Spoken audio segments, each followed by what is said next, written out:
soul. I live for you alone everywhere. Sa présence est en ce lieu. Il aime dans les endroits où on adore vraiment l'esprit en vérité. Il aime les lieux où les gens sont venus pour le chercher lui, venus vraiment pour se connecter à sa grâce. Et je crois que personne ne sortira de ce moment sans vraiment expérimenter quelque chose de particulier avec lui ce matin. C'est pour cela que nous venons dans sa présence ensemble. Et nous savons que Dieu, la présence de Dieu aime les endroits où les saints sont ensemble. Alléluia. Et elle se manifeste, elle agit, elle intervient. Alléluia en notre faveur. Amen. Que Dieu nous bénisse vraiment ce matin. Et que Dieu vous bénisse aussi énormément ce matin. Alléluia. Amen. Dans ce monde qui avance vraiment dans tout ce qui est négatif, dans ce monde qui s'ancre encore davantage dans les ténèbres, c'est une grâce d'avoir la force de suivre Dieu. Alléluia. C'est une grâce d'avoir la force de continuer avec le Seigneur. Amen. Parce que beaucoup n'en veulent plus de notre Dieu. Beaucoup ne veulent plus de notre Dieu. Beaucoup ne s'attendent plus à notre Dieu. Beaucoup ne vivent plus pour notre Dieu. Et nous bénissons Dieu pour nous qui avons encore la force de continuer avec lui. Parce que nous savons qu'il y a quelque chose en lui et que nous poursuivrons cette chose jusqu'à ce que nous puissions y avoir accès, c'est-à-dire le retour du Seigneur, la nouvelle Jérusalem. Alléluia. Nous y croyons fortement et personne ne pourra nous enlever cette croyance-là au nom de Jésus. Amen. Nous allons continuer avec notre enseignement sur acquérir la sagesse. Alléluia. C'est un enseignement qui nous fait beaucoup de bien. À chaque fois que je donne cet enseignement, à chaque fois que je donne une partie de cet enseignement, Dieu va toujours nous éprouver pour savoir si nous avons appliqué ou nous avons compris et que nous pouvons appliquer cela. Vous savez, le gros problème de l'homme, ce n'est pas le diable. Vraiment, ce n'est pas l'extérieur. Le gros problème de chacun de nous, ce n'est pas ce qui vient nous attaquer. Notre véritable problème, c'est nous-mêmes. Si nous n'avons pas assez de sagesse, c'est là que vient notre problème. Beaucoup de personnes, par orgueil ou des fois par déni, pensent que leur problème vient des autres. Beaucoup de personnes pensent que c'est le diable la faute de leur malheur, ou les parents au village qui les ont bouffés et tout cela. Mais je vous assure, rien ne pourra atteindre ta vie si toi tu n'y as pas laissé une porte. Alléluia. Et des fois, ce qui nous crée beaucoup de situations qui ne nous arrangent pas, c'est notre manque de sagesse. Parce que nous manquons de sagesse. La parole de Dieu dit que Jésus était rempli du Saint-Esprit et de sagesse. Quand je lis cette partie, j'ai compris que être seulement rempli de l'Esprit n'est pas suffisant sans la sagesse. Être rempli seulement de sagesse sans l'Esprit, ce n'est pas suffisant. Il faut être rempli des deux. Alléluia. Et nous devons comprendre que la sagesse, à la sagesse est attachée beaucoup de grâce. À la sagesse est attaché le salut. À la sagesse est attachée la longue vie. À la sagesse est attachée la bénédiction. À la sagesse est attachée la paix. À la sagesse est attachée énormément de grâce. Donc il est très important pour nous, au lieu de regarder seulement l'extérieur, au lieu de voir seulement dehors, au lieu de chercher à dire c'est là mon problème, c'est là qui m'attaque, c'est ce qui me détruit, nous devons rentrer en nous-mêmes, nous examiner, chercher la sagesse et nous allons nous rendre compte que lorsque nous entrerons dans la sagesse, beaucoup de choses changeront dans nos vies. Et j'ai toujours dit que peu importe les bénédictions qu'on va te faire chaque année, ces bénédictions ne changeront jamais ta vie. Même si on te dit que tu auras une vie, une année de percée, une année de gloire, une année de mariage, tout ce qu'on va raconter sur toi ne sera jamais vrai tant que toi tu ne changes pas. Alléluia. C'est quand toi tu changeras que ton année sera différente. Mais tant que tu resteras pareil, alors tu vas fonctionner dans le hasard. Et nous savons que dans le hasard, il n'y a rien de bon. Alléluia. Il n'y a rien de bon. Il n'y a que tromperie. Il n'y a que souffrance. Mais celui qu'on entend la parole de Dieu et qui cherche la sagesse n'aura pas une année qui compte sur la loterie, mais aura une année qui rentre dans la grâce de Dieu et dans la bénédiction de Dieu parce qu'il aurait percuté ce qu'il faut savoir. Dimanche passé, nous avons compris qu'il faut beaucoup d'humilité pour être sage. Nous avons compris que l'humilité concourt à l'acquisition, au développement de la sagesse. Et ça, c'est le plus gros problème. Parce que ce qui caractérise vraiment un insensé, c'est l'orgueil. On ne peut pas trouver d'insensé sans orgueil. Et même l'humilité caractérise beaucoup le sage. Celui qui est humble va forcément grandir en sagesse. Alléluia. Et je ne vais pas revenir là-dessus, mais je nous encourage à être davantage humble. Parce que quand tu es humble, tu vois. Quand tu es orgueilleux, tu vois. Alléluia. Quand tu es humble, tu écoutes. Quand tu es orgueilleux, tu n'écoutes plus. Quand tu es humble, tu apprends des autres. Mais quand tu es orgueilleux, tu penses tout connaître. Et des fois, on manque énormément de sagesse à être rempli d'orgueil. Et nous savons que Dieu résiste à tous ceux qui sont orgueilleux. Alléluia. Quand tu es humble, tu ne minimises rien autour de toi. Tu accordes de la valeur à tout le monde. Parce que Dieu peut t'enseigner par tout le monde. Personne n'a la connaissance à lui seul. Peu importe le niveau de formation que tu as ou le niveau d'expérience que tu as avec le Seigneur, tu ne peux pas tout savoir. Quelqu'un qui a la foi d'un seul jour, mais d'un seul mois, peut t'apprendre des choses importantes pour ta vie. Alléluia. Amen. Aujourd'hui, nous allons voir la sagesse par le Saint-Esprit. J'en avais parlé dimanche passé. J'avais fait comprendre que le Saint-Esprit nous donne de la sagesse. Donc je pense que si on devait, parmi tout ce que j'ai cité, parler d'un élément qui est au-dessus de tout pour donner la sagesse, je vais vous dire que c'est le Saint-Esprit. Alléluia. Le Saint-Esprit est au-dessus de tout. Non seulement il est Dieu, mais il est Dieu en nous. Non seulement il est Dieu, parce que les gens pensent que l'Esprit de Dieu, c'est la puissance. Le Saint-Esprit, c'est la puissance de Dieu. Il y a la puissance de Dieu et il y a Dieu. Le Saint-Esprit n'est pas la puissance de Dieu. Le Saint-Esprit est Dieu. Alléluia. Donc du coup, on a tendance à s'adresser qu'à Dieu. On a tendance seulement qu'à avoir à Dieu. On a tendance à développer notre relation qu'avec Dieu. Mais en oubliant Dieu par l'Esprit. Alléluia. Et c'est là que beaucoup de personnes manquent de sagesse. C'est là que beaucoup de personnes se trompent. Alléluia. Jésus a dû, après sa résurrection, partir. Parce qu'il ne peut pas faire ce que l'Esprit de Dieu devait faire. Jésus n'était pas omniprésent. Il était seulement qu'à un seul endroit. Jésus ne pouvait pas rentrer dans nos cœurs. Même quand on dit j'ai reçu Jésus, ce n'est pas lui qui vient, c'est le Saint-Esprit. Alléluia. Parce que Jésus est Dieu et le Saint-Esprit est Dieu. Amen. Et le Saint-Esprit nous connecte à Dieu. Parce que lui-même est Dieu en nous. Amen. Il nous guide, il nous transforme, il nous oriente, il nous conseille, il nous éclaire, il nous avertit, il nous explique, il nous conduit. En fait, il nous donne de la sagesse. Beaucoup de personnes manquent de sagesse parce qu'ils n'ont pas su collaborer avec le Saint-Esprit.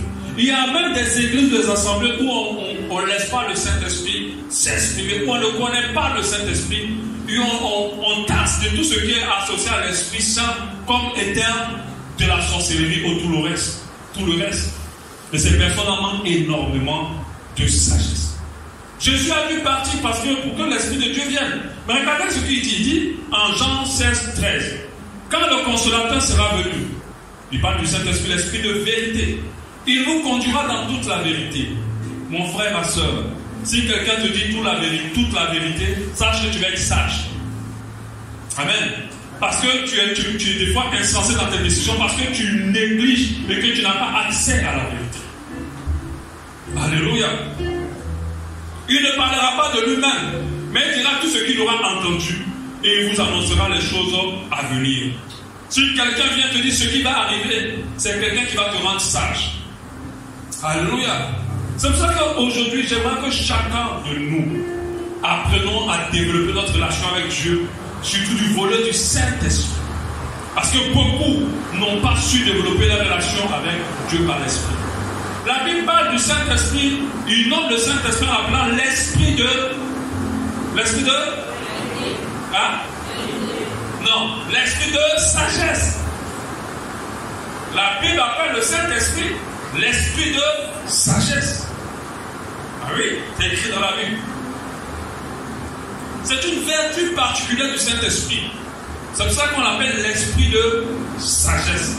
Nous le lisons dans 1 Timothée, 2 Timothée 1,7 déjà.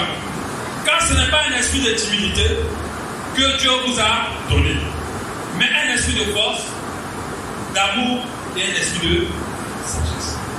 Alléluia.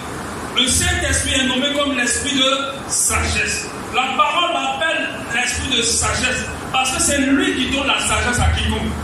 C'est le Saint-Esprit qui donne la sagesse à Salomon. Salomon n'a pas fait l'école. Salomon n'est pas allé apprendre des choses quelque part. Salomon n'a pas tout ce qu'on a expliqué avant. Salomon n'a pas fait ces choses pour devenir sage. Même si ces choses contribuent à la sagesse. Il a reçu la sagesse dès nous, mais par le Saint-Esprit. Alléluia. Quand Dieu l'a exaucé, le Saint-Esprit l'a rempli de sagesse. Amen. Le Saint-Esprit l'a rempli de sagesse. Dans l'Ancien Testament, l'Esprit n'était pas répandu sur toute chair. Mais l'Esprit venait descendre sur les gens pour manifester une partie de Dieu en eux. Alléluia. C'est pour cela qu'on peut voir David tuer les lions. Parce qu'il recevait la force de Dieu, pas la force d'un homme. Amen. Pareil pour Samson. Parce que l'Esprit était sur eux. Seuls ils n'étaient pas forts. Mais à chaque fois qu'il y avait le danger, l'Esprit descendait sur eux. Il leur donnait cette force surnaturelle. La sagesse d'en haut, c'est une sagesse surnaturelle. Ce n'est pas une sagesse humaine. Alléluia. La sagesse de Dieu. Amen. Donc l'Esprit de Dieu est appelé l'Esprit de sagesse. C'est l'Esprit Saint qui nous donne de la sagesse. Ésaïe 11:1 nous dit, puis un rameau sortira, il parle de Jésus. Puis un rameau sortira du tronc d'Isaïe. Un rejeton naîtra de ses racines, pas de Jésus. L'Esprit de l'Éternel reposera sur lui. Et regardez ce qu'il dit. Esprit de sagesse et d'intelligence. L'Esprit de l'Éternel reposera sur lui. Esprit de sagesse et d'intelligence. Esprit de conseil. Donc le Saint-Esprit nous conseille. Esprit de conseil et de force. Esprit de connaissance. Alléluia. Le Saint-Esprit nous donne la connaissance. Comme nous avons compris que la connaissance contribue à la sagesse. Esprit de crainte de l'Éternel. On a compris que le commencement de la sagesse est la crainte de l'Éternel. Donc ça veut dire qu'on a tout intérêt à collaborer avec le Saint-Esprit. Si nous voulons avoir un niveau de sagesse surnaturelle. Je ne parle pas de la sagesse basse, l'intelligence basique. Vous pouvez avoir un grand docteur qui fait des grandes opérations, qui est renommé dans le monde entier, mais qui fait des choses bêtes. Qui fait des choses bêtes, mais lui, il est aussi intelligent. Comment il peut aller se mettre dans le bois sacré pour adorer le boutique, le boutique va le permettre d'arriver plus loin. C'est de la BTT. Quelque part. Mais tu vas voir ce grand homme, très connu, très sage, très intelligent, qui est admiré par tout le monde, va en faire adorer des choses que lui-même il façonne de ses propres mains et qu'il adore par la suite. C'est un manque de sagesse. Nous voulons la sagesse d'en haut, l'esprit de crainte. Il respirera la crainte au verset 3 de l'Éternel. Il ne jugera point sur l'apparence, il ne prononcera point sur de l'huile. Alléluia. Des fois, nous avons tendance à croire que la sagesse aussi vient avec l'âge. C'est vrai que l'expérience peut nous rendre sages, les épreuves peuvent nous rendre sages. Mais je vous assure, il y a des gens qui peuvent avoir même 60 ans et manquer de sagesse. Il y a des gens même qui ont 40 ans ou 37 ans, qui sont à un point de vie très compliqué parce qu'ils ont manqué de sagesse. Mais vous allez voir un enfant de 22 ans, un jeune de 22 ans, capter ce qu'ils n'ont même pas pu capter depuis des années. Donc, attentif, toi aussi tu ne vois pas que le gars là, il t'aime pas. Mais la tante est convaincue que le gars là l'aime. J'ai vu un film hier où le film c'était une dame qui s'était dit avant 40 ans je dois me marier. Avant 40 ans je dois me marier. Comme j'écris des romans, c'est important pour moi de regarder des choses qui parlent des histoires. Et quand je regardais, la dame voulait absolument se marier. Au départ, elle a croisé un homme tellement gentil, tellement bien. Et elle a commencé à coucher avec parce que le monsieur a dit oui. Elle était contente. Et puis un jour, elle a fait dans ses affaires, elle a eu une bague de mariage. Elle a sauté en l'air du haut. Avant, parce qu'il restait au moins 3 mois ou 4 mois pour qu'elle se marie. Pour qu'elle ait 40 ans. Et elle a dit au monsieur, waouh, vraiment, excuse-moi, j'ai découvert la surprise, mais je reviens à la place et puis demande-moi un mariage quand ça sera le moment. Donc elle était très contente. Or, ce n'était pas pour elle la bague. Le gars, il partait marier une autre femme en fait. Et là-bas, il passait du bon temps. Pendant qu'il était encore en mission. Et là, quand elle voit des photos d'un monsieur qui regardait, la photo de mariage, et elle retrouve son gars dedans. Mais c'est celui-là qui devait me demander un mariage. Mais sa copine lui a dit, mais comment tu as vu la bague et puis il ne t'a pas demandé un mariage tout de suite? C'est quand même bizarre, non? Normalement, si un homme te demande un mariage, c'est que tu as déjà trouvé la bague et puis tu dis, ah, j'ai vu la bague. Il ne se cache plus, non? Comment il peut te dire, il faut attendre, je viens? Ou bien, c'est pas bizarre? Mais elle n'a même pas percuté. Sa copine a dit, mais pourquoi tu n'as pas demandé un mariage tout de suite? Mais quand tu es insensé, quand l'Esprit de Dieu n'est pas en toi, tu ne vois rien. Et la dame était là. Elle dit, non, va me demander à mariage. Mais la bague était pleine, elle était déjà contente. Elle était déjà à l'aise de réfléchir à son mariage. Bon, ce n'était pas pour elle. Après, elle est tombée sur notre monsieur. Elle est partie chez le féticheur. Chez une femme féticheur qui l'a lavé, qui a fait des incantations. Il a dit, avant 40 jours, tu vas rencontrer un autre monsieur qui va te marier. Faites attention. Le diable aussi peut prophétiser. Mais si ça marche, ça ne veut pas dire que ça va t'amener dans les choses qui sont bonnes. Donc, quand c'est comme ça, qu'est-ce qu'elle est? Toi-même, tu provoques les choses. Elle était dans un supermarché, le monsieur est venu. Et quand le monsieur, elles se sont cognées les caddies. Quand elle a vu le monsieur, déjà la dame était déjà loin. Mais le monsieur a commencé à la draguer, elle était très contente, voilà. Le monsieur n'a même pas fait 2 semaines avec elle. Il l'a invité à manger, il a mis bien à genoux, il a demandé un mariage. Ah là, c'était le saumon. Mais il dit, waouh, la féticheuse est très forte. Parce que même pas 2 semaines déjà, ce qu'elle m'a dit a marché. C'est comme ça que le diable trompe beaucoup de personnes. Elle était très contente. Maintenant, sauf que le monsieur là vient vivre chez elle. Il vient vivre chez elle, et puis elle connaît ni sa famille, ni ses parents, mais que la mariée et la fiancée. Elle voit le téléphone quand elle sonne maman, sur le téléphone du monsieur, il prend le téléphone, il va téléphoner ailleurs. Mais elle dit, c'est ta maman qui t'appelle. Il faut la présenter, je vais te la présenter. Même si on est en arrière dans la tête quand même. Est-ce que vous êtes d'accord avec moi? À ce moment-là, il y a un problème, non? Tu n'as jamais vu sa maman, ni ses parents. Il t'a demandé un mariage. Et quand ton téléphone soit de sa même maman, il va téléphoner ailleurs, il ne passe jamais sa maman. Sa copine a dit, tu ne trouves pas ça bizarre? Elle dit, ah. Et un jour, elle a pris le téléphone, elle a réussi à voir le message. La maman, c'est la femme du monsieur. Le monsieur était marié avec des enfants. Donc on voit le téléphone, après il apprend, parce que les femmes, quand la sagesse s'est éloignée d'elle, vraiment elle s'est éloignée. Parce qu'il a dit à la femme, tu sais, cette fille avec qui j'ai une enfant qui me fatigue, qui veut venir toujours dans ma vie, qui m'embête. Elle a voulu faire les problèmes. Quand il a dit ça, elle a dit, ah mais cette femme-là vraiment, comme elle, quand elle laissait la vie des enfants, elle est revenue à sa place. C'est en sortant qu'un jour, une dame gare la voiture, elle dit, laisse mon mari.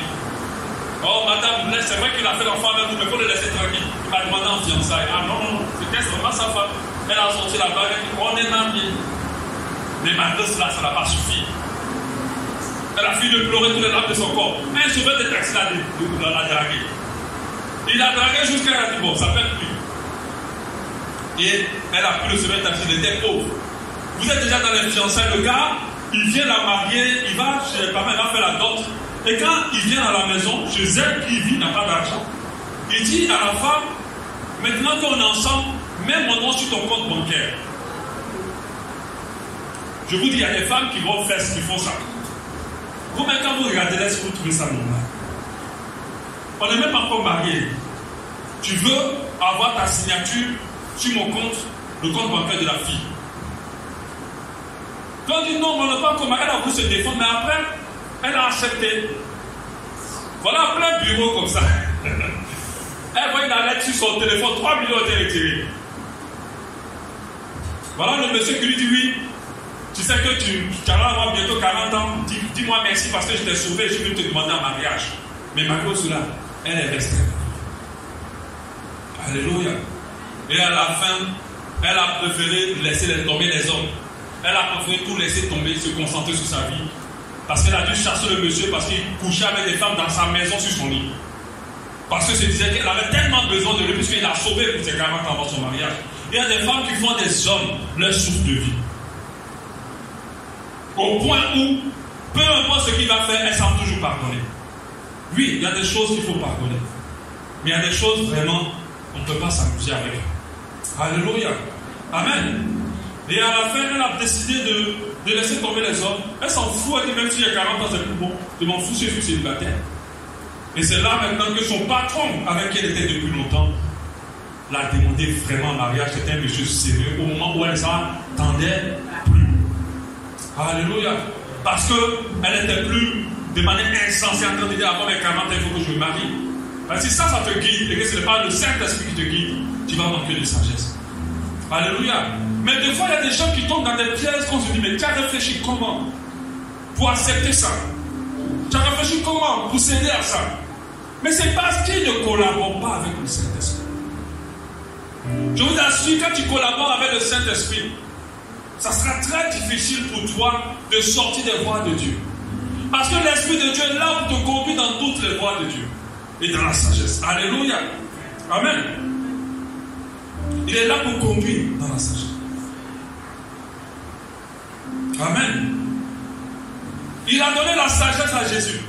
Il a donné la sagesse à Salomon. Il a donné la sagesse à Enoch, même à Moïse. Il a donné la sagesse et il continue à donner la sagesse. Ce qu'on va voir aujourd'hui avant de terminer, c'est comment le Saint-Esprit nous conduit dans la sagesse. Comment il nous amène dans la sagesse. Comment il nous amène dans la sagesse. Nous devons collaborer avec lui. L'Esprit de Dieu n'est pas là pour faire les failles, les acrobaties, parce que c'est dont on reçoit le Saint-Esprit, car ça. Mais le Saint-Esprit est là pour te rendre plus sage. Le Saint-Esprit est dans ta vie pour que tu marches correctement.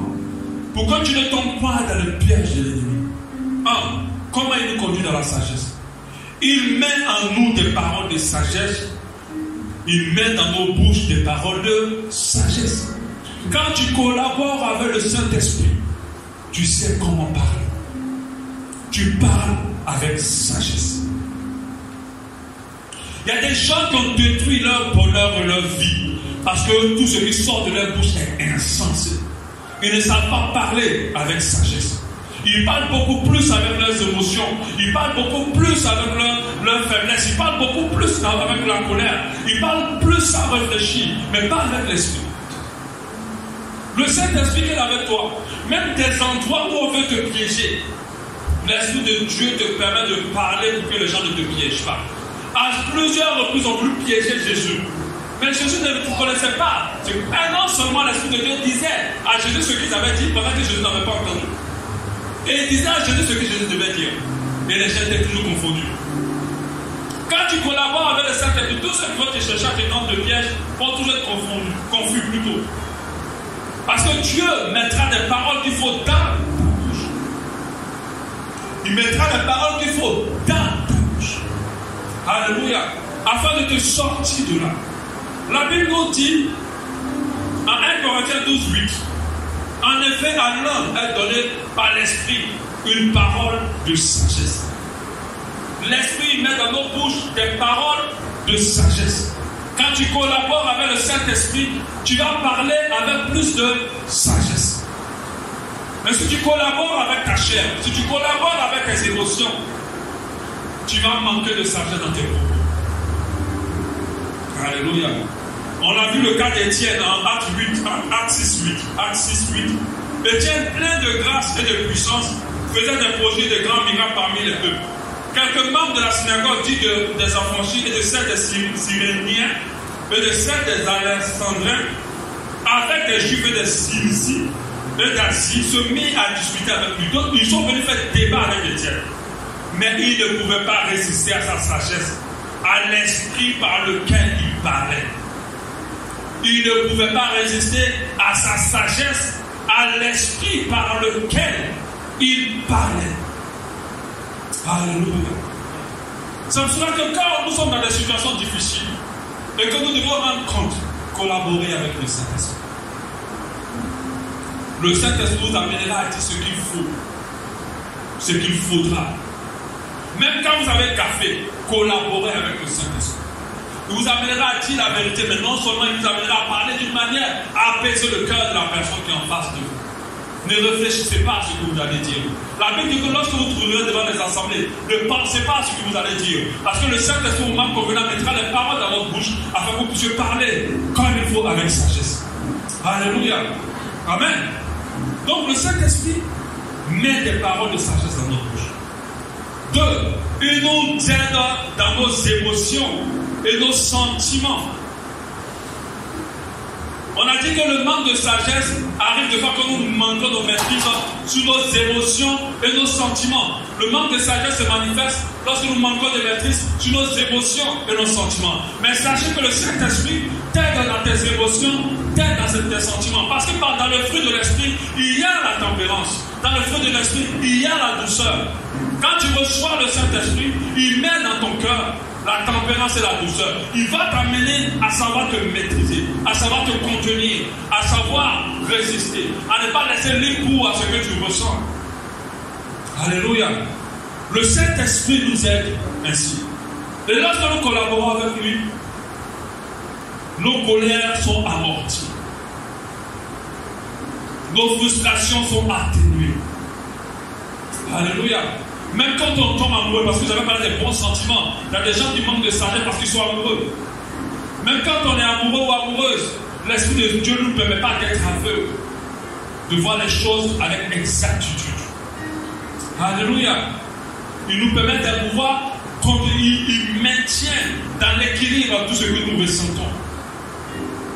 Le problème n'est pas de ressentir quelque chose, n'est pas le fait qu'on ressente. La frustration, quand tu es frustré, tu ne pêches pas quand tu es frustré. Mais c'est ce que tu fais après qui est péché. Et le Saint-Esprit pourra atténuer ta frustration. Dans ce monde-là, il n'y a aucun moment où tu peux arriver dans une période où personne ne te froissera. Il n'y a aucune garantie où tu peux te dire que celui avec qui je marche ou celle avec qui je marche ne va plus jamais me frustrer. Ça n'existe pas. Mais quand tu as le Saint-Esprit, il amortit tout. De telle sorte que tu as l'impression que la personne ne te frustre plus.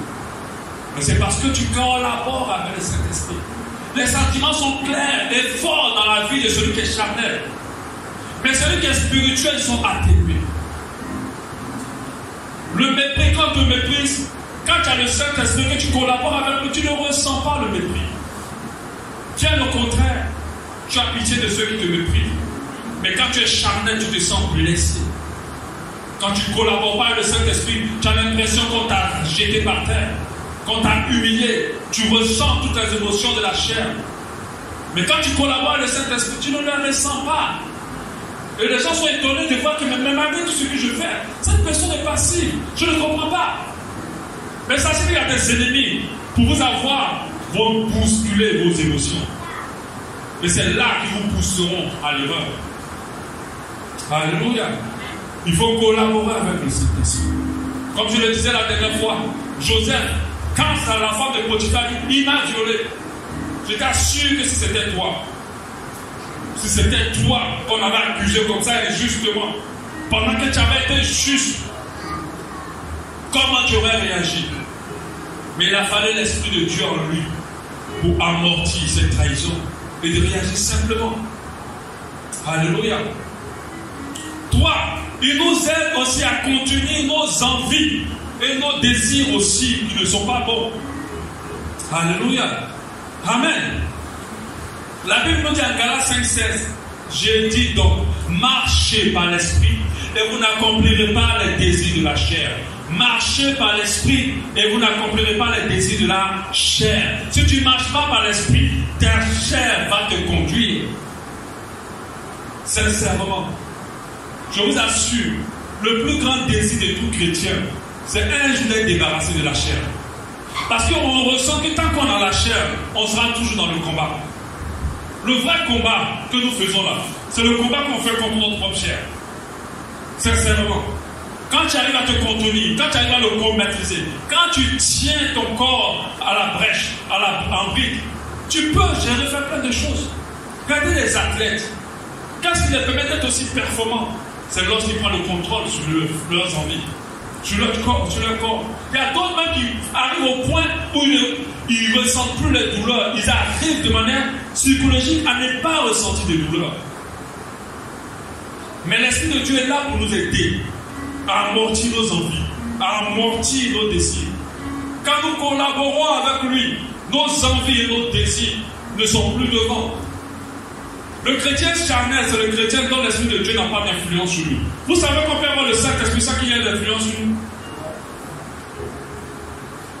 On peut l'avoir sans qu'il y ait de l'influence sur nous. C'est pour ça que tous les chrétiens ne doivent pas seulement être contents pour dire j'ai le Saint-Esprit. Oui, tu as le Saint-Esprit, mais est-ce que tu collabores avec lui?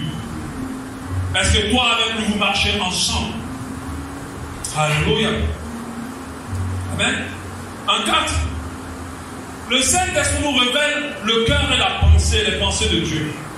Les choses que Dieu a réservées pour nous.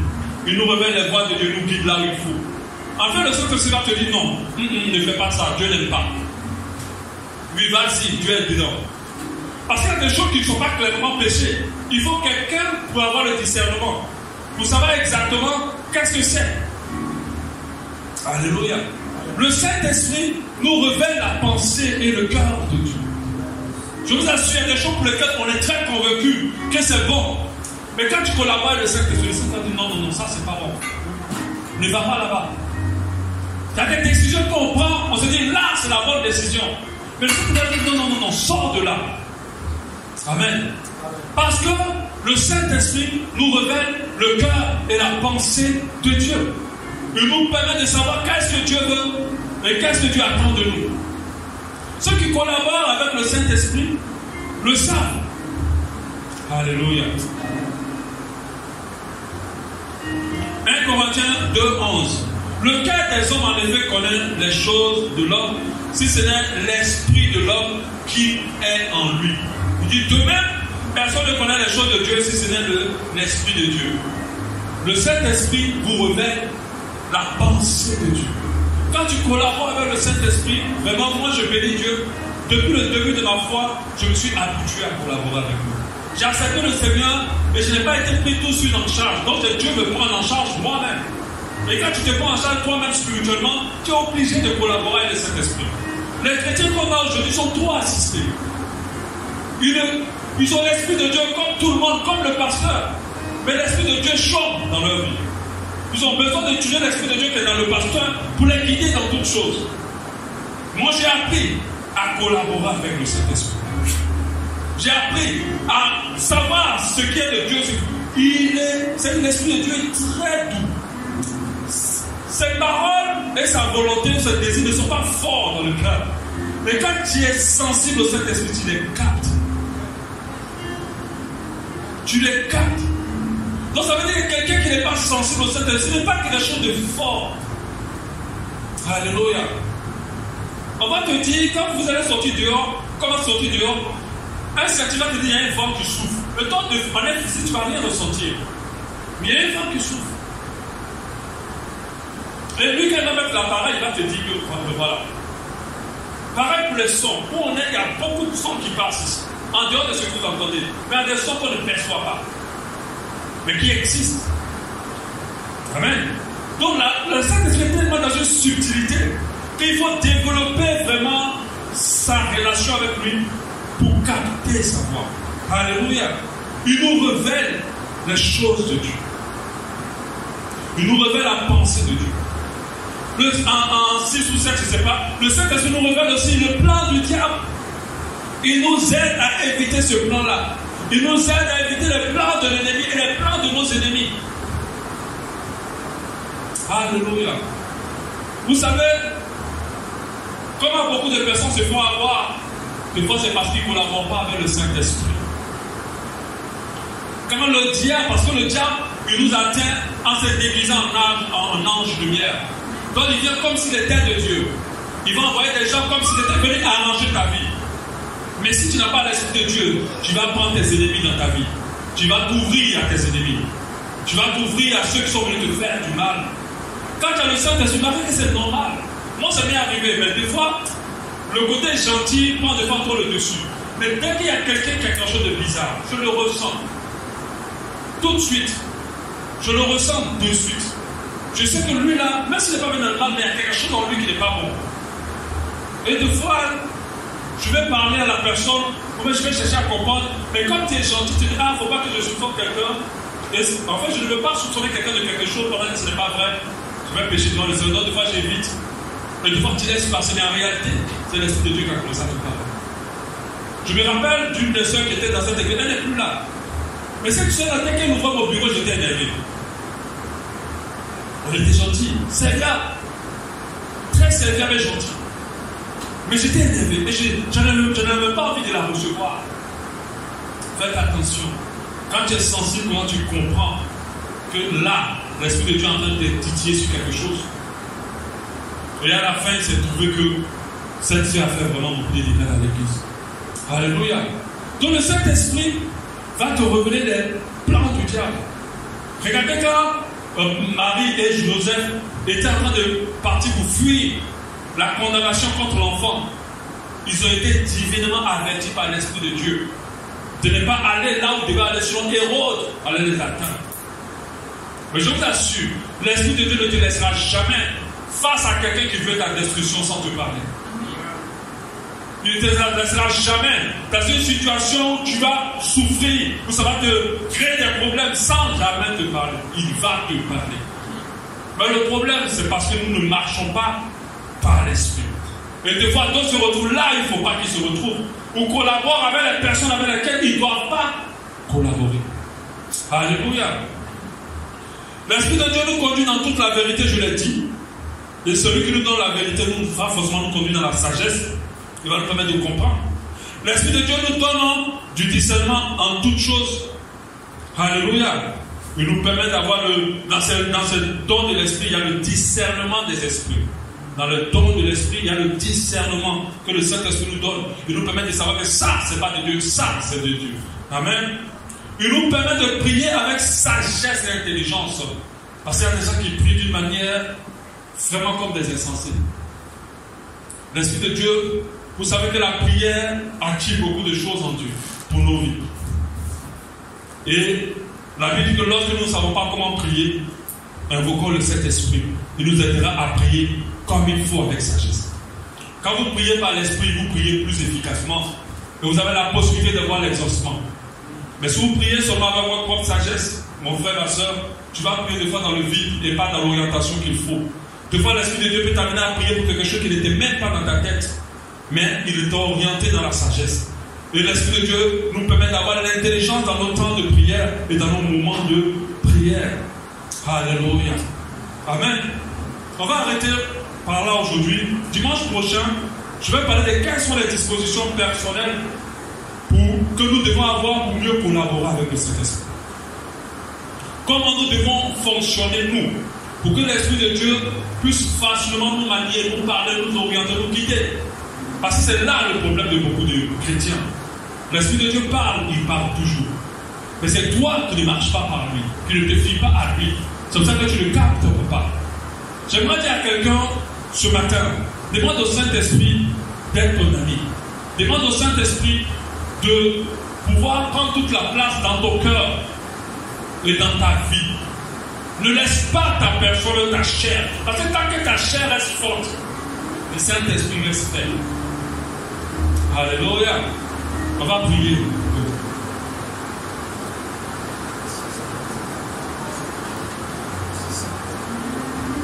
Alléluia.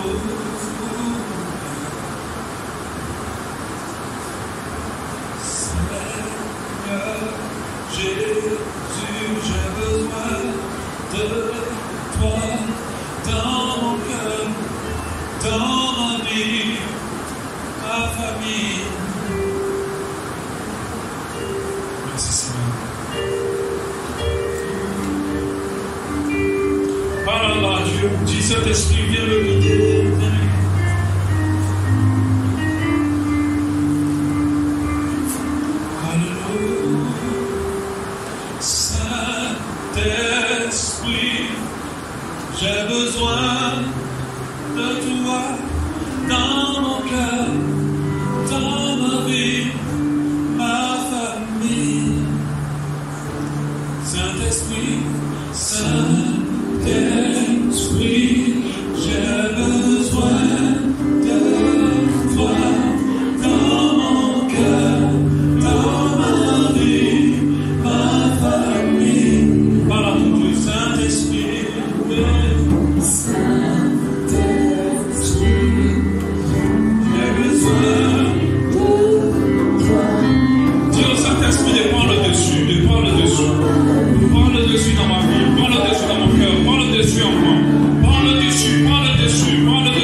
par l'esprit. Si tu te laisses guider par l'esprit, forcément tu vas être guidé dans la sagesse. Mais si tu ne te laisses guider pas, je t'assure, tu vas croire que tu es dans la sagesse, mais sache que tu es très loin de la sagesse. Parce qu'en dehors du Saint-Esprit, il n'y a point de sagesse là-haut. En dehors du Saint-Esprit, il n'y a pas de sagesse qui vient de Dieu. À partir d'aujourd'hui, je te conseille de prendre ta décision et de Seigneur, je veux marcher par toi, Saint-Esprit. Saint-Esprit, je veux marcher par toi. Je veux parler par toi. Je veux agir par toi. Je veux décider par toi. Je veux entendre par toi. Je veux ressentir par toi. Je veux discerner par toi. Dis-le avec les mots. Dis-le. Oh, je veux parler par toi. Je veux décider par toi. Je veux regarder par toi. Je veux regarder par toi. Au nom de Jésus,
le Saint-Esprit ce matin. Tu le viens prendre toute ta place. Nous avons besoin. Tu le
te dis Amen avec toi.